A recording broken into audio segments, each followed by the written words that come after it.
Welcome back, ladies and gentlemen, to our read-through of Mecha Ace. It's been a little while, as I was actually out of the country during the last week, so I didn't get a chance to record this. But, without further ado, let's continue. Interlude. Colonial warship Caliburn, in orbit over Vedria Prime. You spend the next 16 hours unconscious as your body purges your system and recovers from the post-combat crash. You wake up in your quarters, pale and trembling, your body still recovering from the effects of your combat drugs. In a tradition dating back over half a millennium, you went into combat dosed on a combination of stimulants which served to make you fast enough, tough enough, and alert enough to survive on the battlefield. Every sortie starts with your suit pumping your dosage into your system and ends with the beginning of an hours-long period of withdrawal, through which you are blessedly unconscious. In the first few minutes you spend awake are devoted to a slow, deliberate routine. You strip off your sweat-soaked flight suit, you take a quick shower, and drink 3 or 4 glasses of water at a regular, measured pace. It takes you about half an hour for the color to return to your face, and for you to realize just how hungry you are. Slipping into your duty fatigues, you head out of your quarters to the gallery. It seems that during the past few hours, the story of your encounter with the Blue Mask has spread throughout the ship. The pilots and crew you encounter lower their voices in reverence as you walk by them. It is something to have a pilot on board who has faced the finest Imperial ace of his generation and lived. It is still something entirely else to have on board a pilot who managed to fight the Blue Masquerade to a standstill. We probably could have won, and I'm still a little bit bitter about that. Poor choice. 24 hours ago, you were simply another ace on a ship full of talented and distinguished pilots. Now, hushed voices are already referring to you as the best pilot in Codex Military. You certainly get to hear more than enough of the ship's opinion as you make the half-kilometer walk to the ship's galley. The only person you encounter in the corridors with no open opinion of your recent actions seems to be Captain Balin herself. With her are a pair of Marines and slim, petite young women in what appears to be short jacket and pleated skirts of some kind of private school uniform. Her long black hair and soft adolescent features stand out in a mass of hard-edged faces and military haircuts. Every few moments, the small group stops and the captain speaks a few words. It soon becomes clear that she's giving the kids the same introductory tour that you got when you were first assigned to the Caliburn, which could only mean, "Lieutenant Commander?" You snap to attention the instant you realize the captain's talking to you now. "Yes, ma'am?" "This is acting ensign Inari Watanabe. Watanabe. I'm gonna have to practice. A volunteer from Planetside. She'll be coordinating your unit from the Caliburn." Codec carriers generally carry a bridge controller, an officer who serves as a contact point between the bridge and the ship's combat armature complement. Captain Balin had been filling in since the last bridge commander was wounded 4 months ago. Not only would a new dedicated bridge controller make the ship as a whole more effective, it would also mean that you'd be spared from Captain Balin's often abrasive tone while in the field. You nod politely to the new volunteer. "Welcome aboard, Acting Ensign Watanabe." There we go. "Thank you," she replies as she leans in, trying to read your last name printed on your uniform. "Lieutenant Commander..." Oh, we get to pick a name. Wait, none of these are right. We put on the wrong clothes. Simmons seems... Tomino. We'll go with Tomino. "Lieutenant Commander Tomino." Watanabe pauses, a bit uncertain. "That is how you pronounce it, right?" "Well, that's how I'm pronouncing it." You nod. The teenaged volunteer didn't mangle your last name entirely. "That's right, Lieutenant Commander..." Alexander Juan Norris. Yoshiyuki.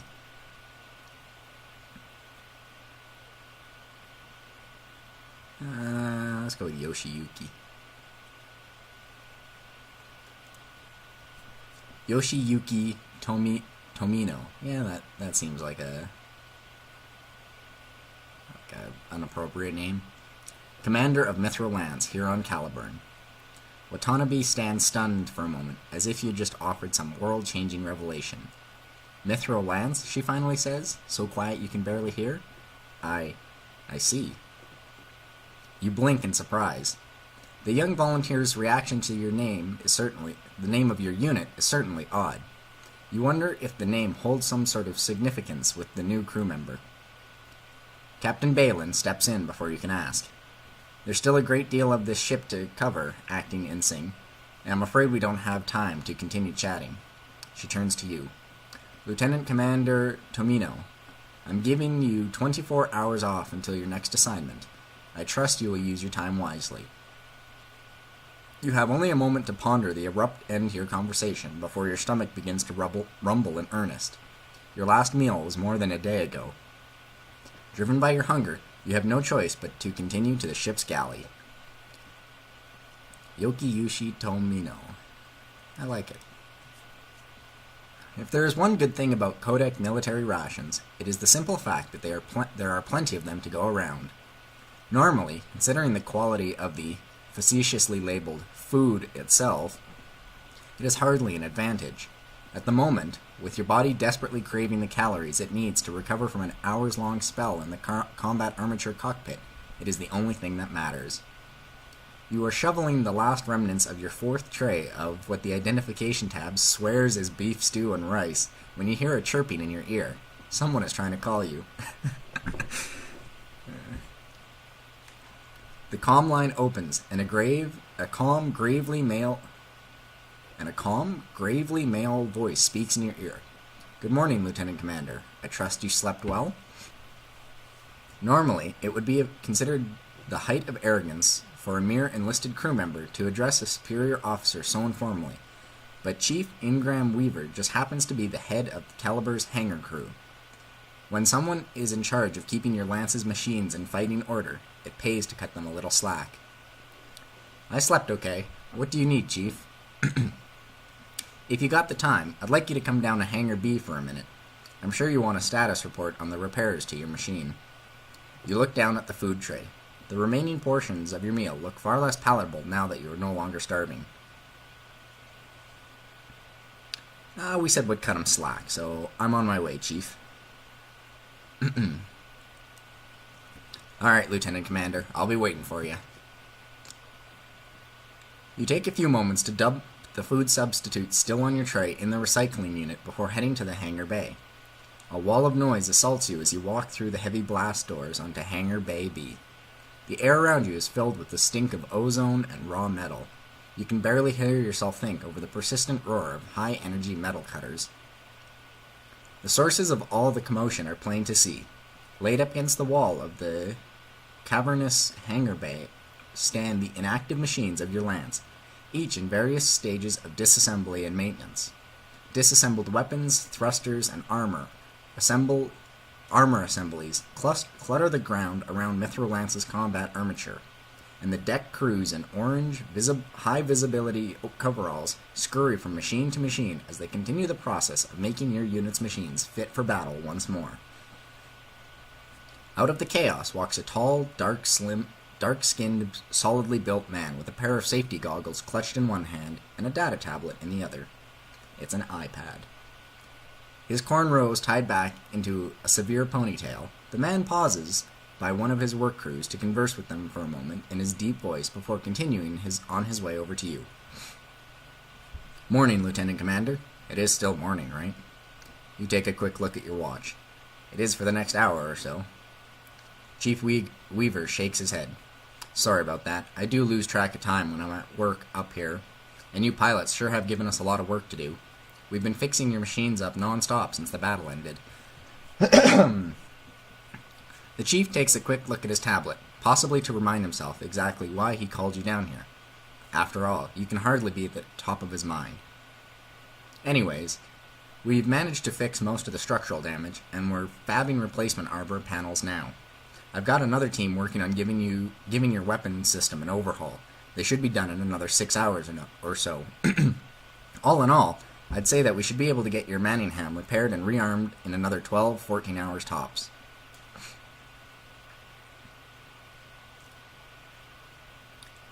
Ooh, do we just compliment him, or do we pad his ego?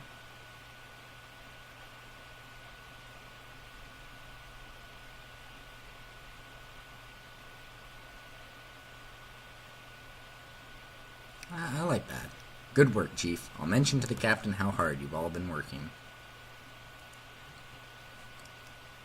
The deck chief beams at you. That's awfully decent of you, Commander. If you get a chance, mention Team 3 to her too. They've been working 4 shifts in a row, non-stop. The deck chief takes a quick look at his tablet before turning back to you. Was there anything else you wanted, Commander? You know what? Let's ask about the prototype machine. He's feeling good. I'm sure he'll be willing to. Weaver shakes his head. That thing's buttoned up tight. The blast doors are locked. I hear that they even posted Marine guards to make sure nobody tries to hack the lock and sneak in or something. Word is, even the captain doesn't have clearance to get a look at that thing up close. The chief takes another look around the hangar bay. Besides, I've been in here since they brought it in, remember? Weaver takes a quick look at his tablet, and nods in satisfaction before looking up. Anything else, Commander? No, that's everything, Chief. I don't think his opinion is necessarily useful to us. Weaver nods. Alright, I should get back to work, too. I'll see you later, Lieutenant Commander Tomino. You glance at your watch. You have time for 2 more things.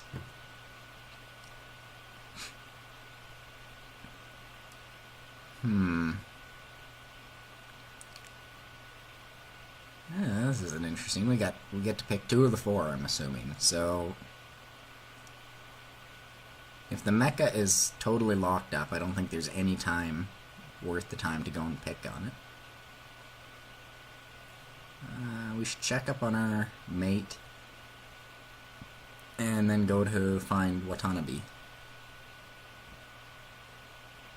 Oh, no, you know what? Watanabe has to wait. We're gonna go to the quarters after. You find Insing Asadi sitting alone at the bar of the officer's wardroom, a pint of stout sitting in her half-finished in her hands. Your wingman raises her glass to you as approach. The glorious hero of the Battle of Vedria Prime approaches, she declares as you sit next to her. Asadi turns back to her beer and takes a quick swallow. Anyways, what's up, boss? I was just wondering how you're holding up. Yeah, we're just checking up on her. Your wingman glares at you for a moment before returning her attention to her drink and draining her glass in a single pull. If it's all the same to you, I'd be holding up better if you just left me alone. The steward at the bar sets down another full glass in front of your wingman. Absent-mindedly, the ensign takes a long pull from the glass before turning back to you. So, was there anything else, boss? Ooh, do I push, or do I just let it go?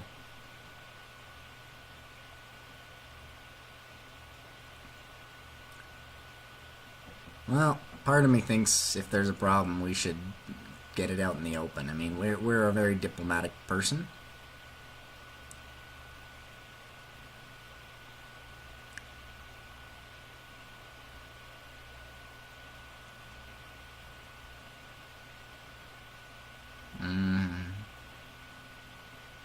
Yeah.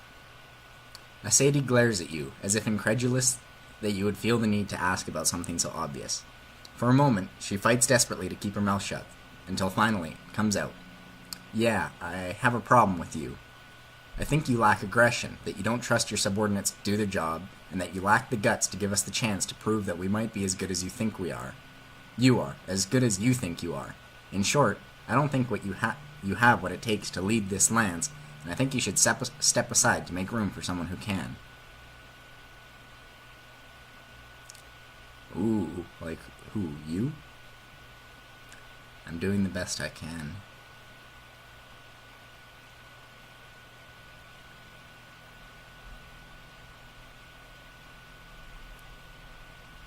Her retort would probably be, well, your best isn't good enough.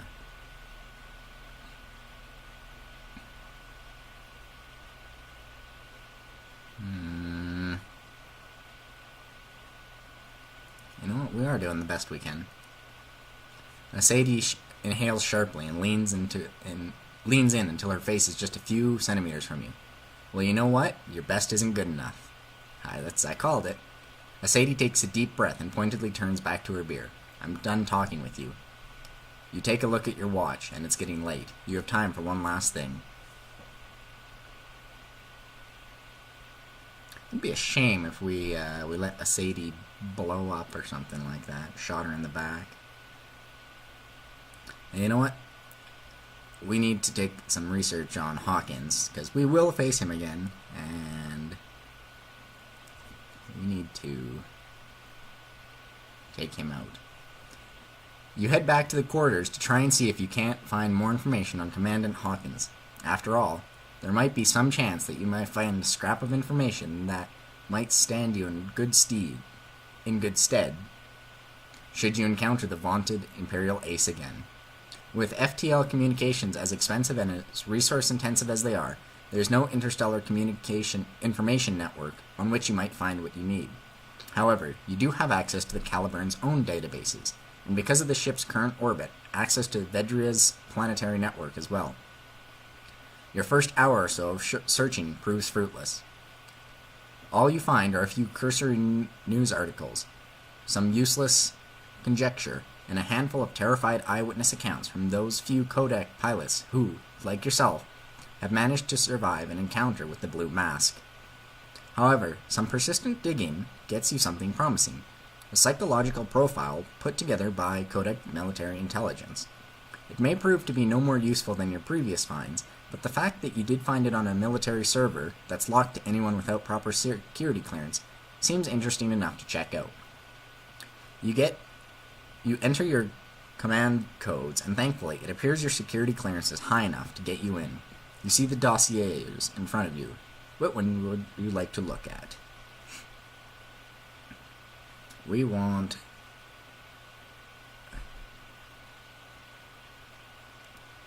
combat evaluation, because we know he fights. From what we know, he fights close quarters. There is no doubt that Commandant Hawkins is a highly effective enemy asset. We estimate his current tally to be, as of the 10th of January 419, to be 412 combat armatures, 16 orbital stations, and 5 warships destroyed, possibly making him the highest scoring ace in human history. Wow, that's impressive. Combat reports from eyewitnesses seem to indicate that Commandant Hawkins is a highly aggressive pilot with a combat style centered around high-speed passes and attacks at melee range. Our most recent observations have revealed that he is most often seen piloting a distinct blue and white M403 Vedria with observed high-speed performance capabilities beyond that of the mass-produced model. As the Imperial military is known to supply custom equipment to high-profile officers, this Vedria custom was likely custom-built to complement Hawkins' fighting style.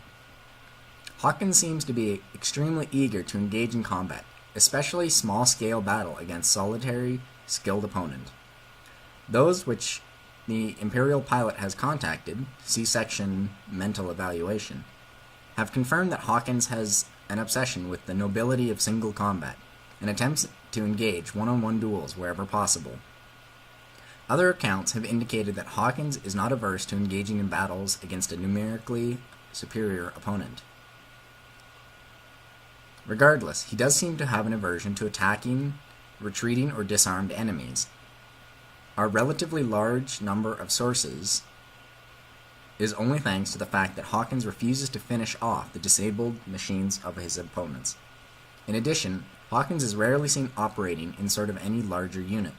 The Vedria custom is usually seen acting independently, even when it is deployed as part of a group. This is likely the only reason why he has not been assigned to Lance, or even Fleet Command.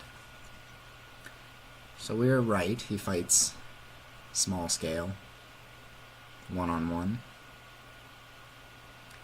Let's take a look at his mental evaluation. Pre-war reports from those who have had personal contact with Commander Hawkins indicate that he is a relatively introverted individual who, nonetheless, is capable of showing a great deal of social adroitness in appropriate circumstances. While Hawkins is rarely known to speak in public, observers have noted that he proved highly eloquent when pressed for comments. This seems to support the theory that Commandant Hawkins possesses a high emotional intelligence but a lack of willingness to interact with those he perceives as inferior. A few more reports by combat armature pilots have reported incidents where Hawkins has maintained an open comm line with them and proceeded to engage with them in conversation during combat. While eyewitness accounts during wartime are often suspect, this data is contradicted by reports from the survivors of Hawkins' attacks, where it should be noted that every single eyewitness testified that Hawkins contacted...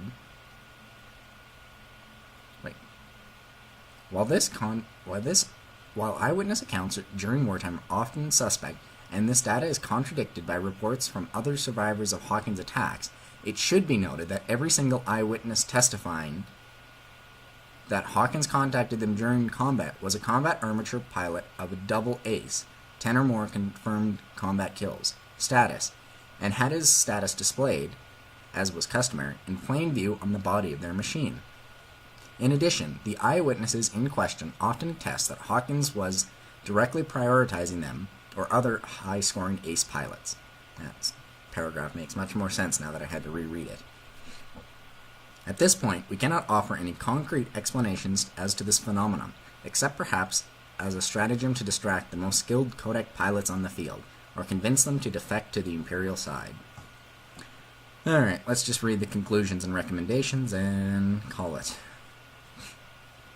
In conclusion, we believe that Commandant Hawkins is an individual motivated not by personal ambition or desire for recognition by any individual. It is the consensus of this board of analysts that Hawkins seems motivated solely by the emotional high and physical/intellectual challenge of high-stakes combat, the so-called thrill of battle. As a result, it is our recommendation that should commanders in the field encounter Commandant Hawkins in a professional capability, i.e. combat, they should enter any prospective engagement with him only if in possession of substantial numerical or positional advantage. Should Hawkins be encountered in the company of an escort group, it is recommended that he be drawn away from his escorts into a position where Allied forces are able to draw upon as many advantages as possible, as we consider it unlikely that Hawkins will withdraw even from unfavorable circumstances, unless directly ordered to. Ultimately, should any combatant in the field be required to face Commandant Hawkins under battlefield conditions, it is highly recommended that they take every opportunity to secure an advantage to mitigate Hawkins' own considerable piloting skills and aggressiveness. Should it be impossible to secure these advantages, minimalization of losses, be it through re-evaluation of priorities, or in the most extreme case, withdrawal, is advised. We did pretty good last time. You take a deep breath as you close the file. Hopefully, the information you've gathered will give you the edge you need should you have another run-in with the Blue Mask. You take a quick look at your watch. You have about 10 hours before Captain Balin expects you to report in for duty again. This gives you just enough time to make sure that you get some sleep before you clock in for your next assignment. You make a quick trip to the galley. You have to stifle a few yawns as you spoon unappetizing reconstituted food into your mouth, trying hard not to remember the fact that the greasy, rubbery mush going down your throat was made by the lowest bidder. Thankfully, your hunger does not take long to sate. It only takes a few minutes to eat enough of the high-calorie rations to feel full. With your immediate food needs met, you head back to your quarters as you feel your body growing heavy with fatigue.